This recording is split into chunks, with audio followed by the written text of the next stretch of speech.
Okay, this is from my new book, The Underground Guide to Study Skills, a short book, 130 pages. This is written for junior high and high school students, and the idea of calling it The Underground, I got that from Fyodor Dostoevsky, his Notes from the Underground, and it's the idea of trying to motivate the students. So it starts out, Underground Guide to Study Skills, and the subtitle is How to Get a Real Education, how to get something useful out of school instead of it just being a pain in the ass, listening to some strange lady going blah, blah, blah. Okay, so checklist of stuff right there on the inset page. So there's no BS. The student realizes there's going to be good, valuable stuff. Right there is enough to be valedictorian in your high school, those first little 3 pages, if you do that stuff. Most people don't know study skills. Even a lot of the kids, they go to med school, they still have lousy study skills. Okay? So here's the checklist. I'm not going to read through the checklist. I did previously make a video called Student Checklist, or Checklist to Become a Better Student. So you'll want to go through that. I'll explain stuff. Actually, maybe I'll just say a word or two about some of this stuff because it's going to be valuable to you. Pre-read the night before class. And you should be reading. You should read on summer vacation before the autumn semester. You should read during Christmas vacation for the winter semester. You want to show up the first day of class. I always had this attitude. When I show up the first day of class, I want to be the best student in the room. I always expect to be the best student in the room, first in the class. Okay, and I want to show up being the most knowledgeable person in the room. The reason is, if you get ahead of the subject, you read in advance, then class becomes a lot more pleasant. You sit there and you can follow everything the teacher says. You can ask an intelligent question. Your notes are going to be relatively, exact, verbatim, comprehensive, accurate, and good. You know the vocabulary, so you can abbreviate stuff quickly. Pre-reading the night before class is a very valuable thing to do. That turned things around for me in biochemistry. I used to go into biochemistry kind of cold and get overwhelmed by the teacher's lecture. But then once I got in the habit of pre-reading a lot the night before, it was like the lecture would become a review. Nowadays, you can watch online videos the night before, which is very valuable. Always sit in the front row. That way there's less distractions. Don't have cell phones. I used to like to write my notes by hand. I know a lot of people like to put them on a computer. It's going to depend. I like, with the hand you can abbreviate. You can do all kinds of things that you can't do with a computer. You do have them then on your computer, though, for what that's worth, so it's going to depend. And nowadays there's some tablet-like devices you can write with a cursor that will give you a little more freehand. So I'll let you work that out for yourself. Spend time to get the best textbook. You got to buy the one the teacher recommends, but also look around. A lot of times there's a better textbook than what the teacher recommends. Get a question book for your subject.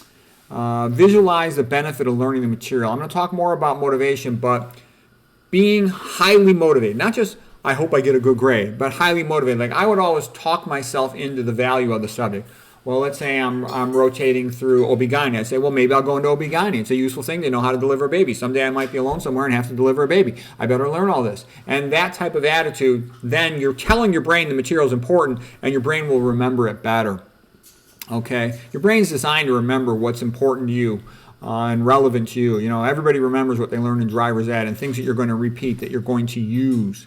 When you optimize your motivation, then class becomes more fun. Like a typical thing is when I was taking biochemistry, I was excited about biochemistry. I'm like, this is the language of God that he uses to write the book of life. I want to be a great doctor and a great scientist, so I have to learn this. So I saw biochemistry, like the fine-tuning arguments of God. It was just beautiful, and that helped me to do well. I was like the best student in the United States in biochemistry, and I loved it. And, when you love something, you pay attention to it, and you remember it better. You learn it faster. The more engaged and interested you are in the subject, the faster you're going to learn, the better it's going to stick into your brain.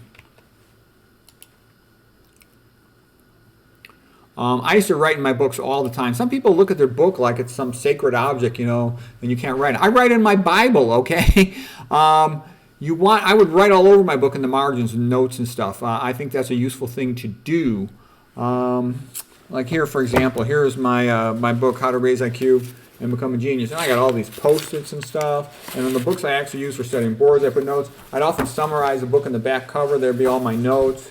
It's your book. It's a learning tool.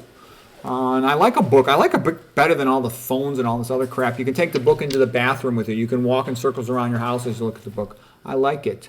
I would do a walk and talk on my study breaks, a walk and talk self-test, whereby I would close the book, put it down, and I'd walk around and start talking to myself. That's actually, I think, the most valuable study technique of all. You can call it active recall. You can call it self-test. I would call it walk and talk because I was typically walking around my apartment or my house talking to myself. And the way that works is, let's say you just studied biochemistry, for example, a cycle like glycolysis. I would say to myself, and I visualize the whole thing in my mind's eye, glycolysis comes from the blood, is taken up into the cell, it gets phosphorylated, the phosphorylation puts a charge on it, the charge on it thus prevents it from exiting back out the plasma membrane. Then the glucose has to be isomerized into fructose, so it's a more symmetric molecule because the first half of glycolysis is a 6-carbon phase, second half is a 3-carbon phase, and you want it symmetric to split it into 3-carbon molecules. And then what's the irreducible minimum from which all the rest can be derived? It's the location of the phosphate. So then I made a phone number to indicate the location of the phosphate. Knowing the location of the phosphate essentially tells you everything else, what the molecule is, what enzyme it's going to interact with. And that's how I memorize glycolysis. That's how I memorize all the biochem cycles. So anyways, that's and I would just talk to myself, and I'd be able to say every single step in glycolysis from start to finish, including all the enzymes and the energy stuff as well, whether an ATP was made in NADH and whatnot. And what I'm saying is when you can generate all the material and speak it out, then you have a very high level of cognition. That's only the A+ student. A and A+ students can do that. Regular students, they just look at their book and they hope they memorize it, hope they remember it for the test.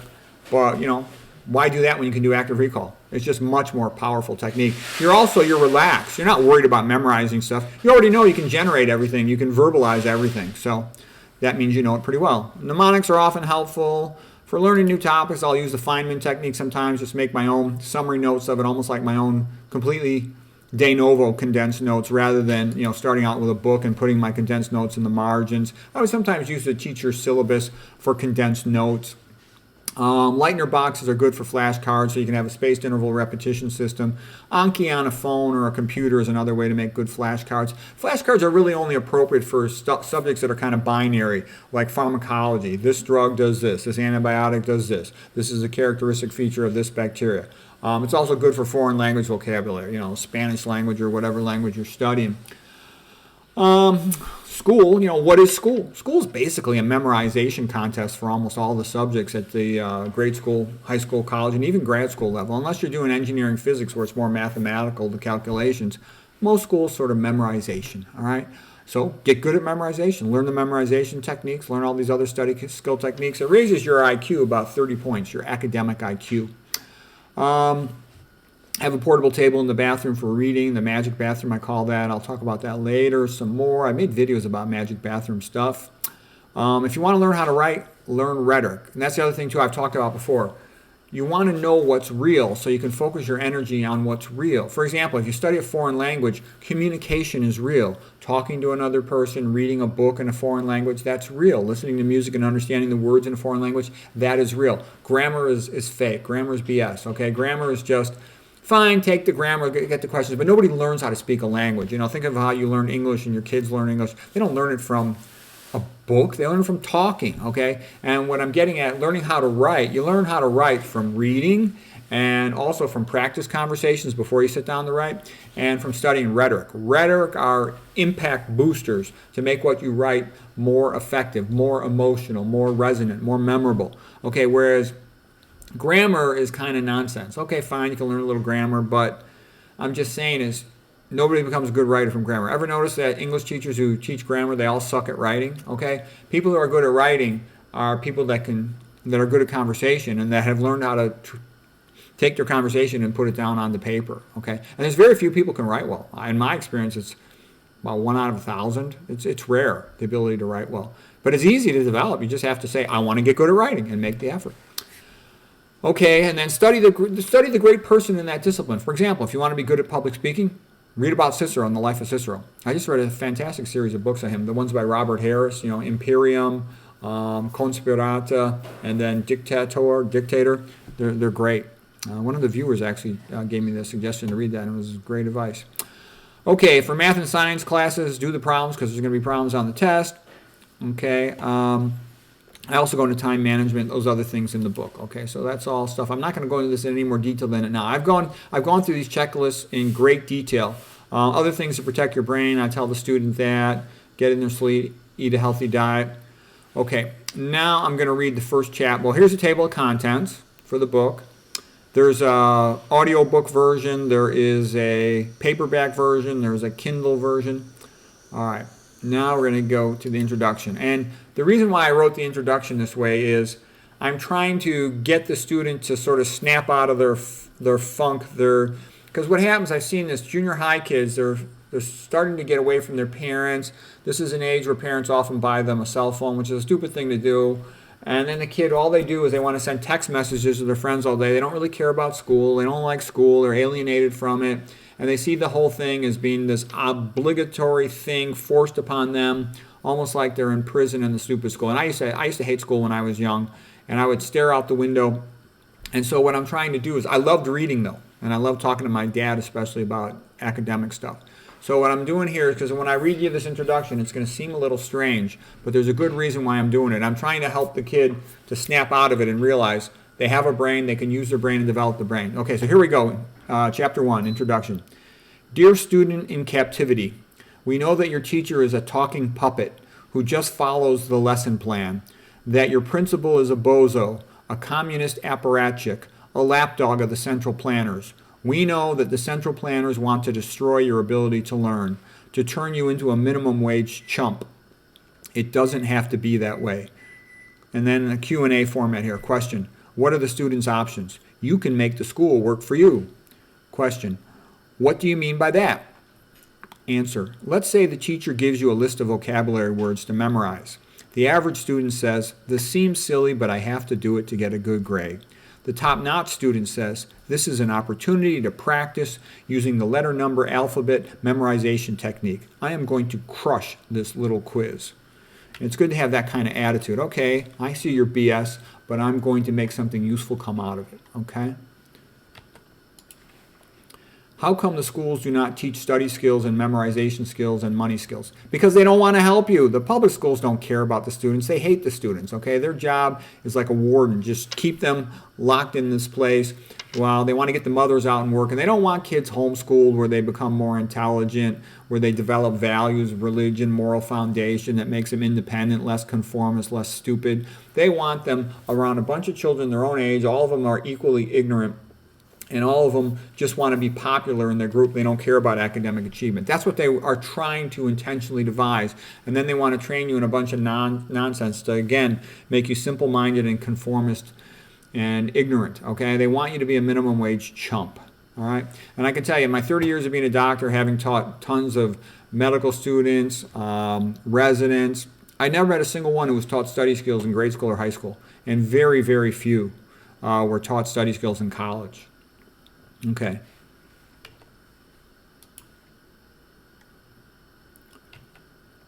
Okay, how about another example of making the school work for you? Let's say the teacher gives you a silly writing assignment.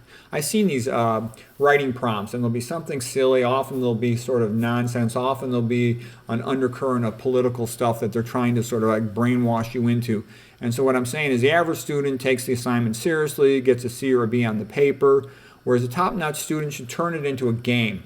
And when you see you have to do a writing assignment, ask yourself, can I incorporate some of my rhetoric techniques, some of my writing techniques? Can I make this something fun? Can I be so sarcastic, ironic, understated that I basically turn the writing assignment upside down, okay? In an esoteric way, I make it seem as if I'm following the assignment, but I'm really writing the opposite, but it'll seem like I am. So what I'm saying is you make it into a game and you practice your technique. Practice things like rhetorical templates, antithesis, chiasmus, okay? Practice appositives, noun statements opposed, stuck to the original concrete noun phrase of the subject, okay? Practice using free modifiers, making cumulative sentences, periodic sentences. So you experiment with all these writing techniques and then you gain something from the assignment. So what they gave you was essentially like a waste of time, but you say, no, I'm not going to let you waste my time. I'm going to make this something useful. And you use all these techniques. So there's a way you can make the school develop you even if it doesn't want to. Okay, so why is this called the underground guide? Because the schools will never give you the inside scoop. This guide gives you the inside scoop. And so again, what is the inside scoop? What are you talking about? In this world, most big organizations like the school system, they're controlled by billionaires and multimillionaires. They control entire countries. They have children. They want their children to grow up and control the world. They do not want you to compete with their kids.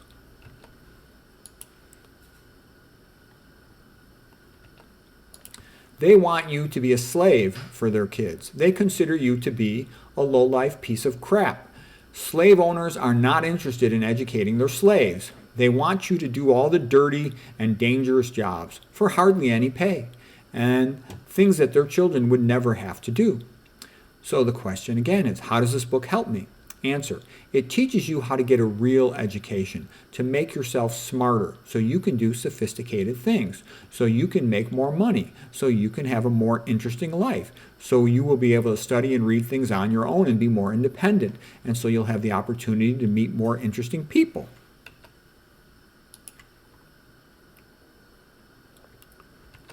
Okay, so what are my choices for school? First of all, you can be homeschooled. That's the best option. Second choice is the Catholic schools. In Catholic schools, the teachers are still stupid, and the homework is still a lot of times going to be silly, but the attitude of the school is much better. In the old days, the public school junior highs had all of these half-retarded kids from divorced homes, doing drugs, getting pregnant, and fighting. You want to stay away from those losers. Okay, in the good Catholic schools, the teachers and the nuns are in charge. There's no drugs, there's no pregnant kids at the grade school or the junior high, there's no fighting. Nowadays, the public schools have become much worse. All of these evil scumbag psychologists trying to get students to denounce their families. Don't ever speak to those lowlifes. Never badmouth your family to a school staff person. Remember, your parents are your best friends in the world, okay? Your parents love you more than anyone else in the world, and that should be your number one loyalty, always to them, okay? Not to these crazy people at your school. These crazy people at your school, they could report your parents to DCSF, Department of Child and Family Services, and have you taken away from them. They could then send you up to a foster home and then have you trafficked into slavery. That's not a joke. That happens. Okay. These school psychologists are often psychopaths. Stay away from them. Equally evil, the public schools try to confuse kids about gender and trick the kids into saying something that they wouldn't mind being the other gender.